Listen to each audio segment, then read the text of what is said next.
Hi guys! Welcome back to our channel. Alright guys, so for today's episode, may gagawin po tayong DIY sa ating pong Kia Carens.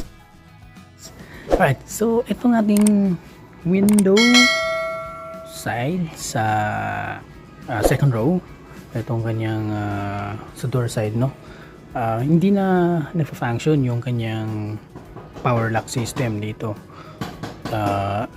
Sadly, is nasira na yung motor ng door lock niya. So ang gagawin natin guys is magpapalit tayo ng kanyang actuator, kasi yung motor, yung actuator ng door lock dito sa kanyang driver side sa passenger, no, nasira na. Ito yung pinaka sulit na replacement na gagawin natin, kasi kapag bibili tayo ng kanyang motor is medyo mahal pa guys, no. Yung surplus niya guys is nasa 3,000 pa mahigit. So ang mahal-mahal. Itong nabili nating actuator, door actuator, this is a universal door actuator, nasa 100 pesos lang to. So ang laki ng natipid natin. Pero ang gagawin lang natin is magko-combinar tayo.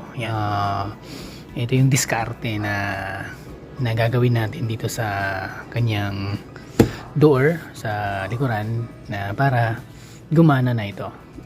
Lock, no, kasi hindi siya sumasabay kapag sinicentral lock natin, kasi naka central lock na ito guys. Yan, so doon tayo sa kabila. Yan, see, naka central lock na to. So ang problema dun sa likuran nga guys is hindi gumagana yung motor. Na-check na natin kasi yung motor, na-test na natin using our tester, na yan, tingnan nyo kayo, naka-open ba rin, dito naka-lock na. Yan, naka-lock na. So dito is naka-open pa rin. So chinek na natin yung loob ng sidings, no, ng door na to, na sira talaga yung kanyang motor, kasi hindi na siya gumagana guys. Yan. Alright, so open natin balik. Ayan, so hindi na siya gumagana. Alright, so sige guys, simulan natin. Okay, so start guys. Ito nga pala, papakita ko muna sa inyo yung yung mga tools na gagamitin natin. Okay, so ito syempre kailangan nyo bumili o mag-prepare ng universal na door actuator. Yan, yung motor, ito yung sa mga brackets at saka mga screws nya na gagamitin.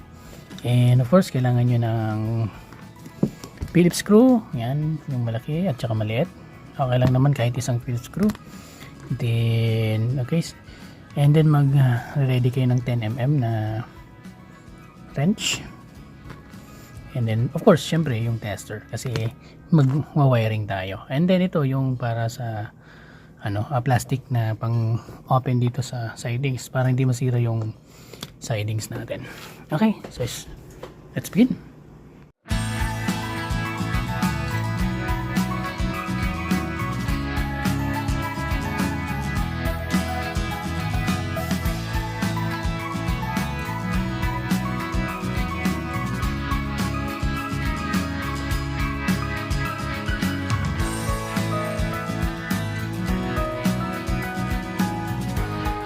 Alright guys, so ayan, ito yung kanyang cable. Dito nakalagay yung cable nito. So ito, magkakatay dito ng konti para dito natin ilalagay yung ating door actuator. Dito natin siya ipo-position. So kakatay ng konti dito. Yan, either this one. Okay, magkakatay dito para sorry, yan.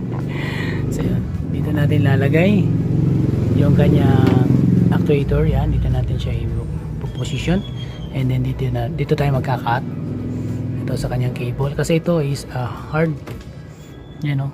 Para siyang rayos yung cable, and ko-connect natin dito guys, para ito na yung magpa-function, kasi yung power motor nyo guys is nandito sa loob, which is hindi na gumagana, and magko-connect na lang, mag-wiring na lang tayo doon sa kanyang door lock na motor. Ayan, so magdi-drill tayo dito at para malagay natin itong actuator dito, ma-position natin dyan. Okay, sige.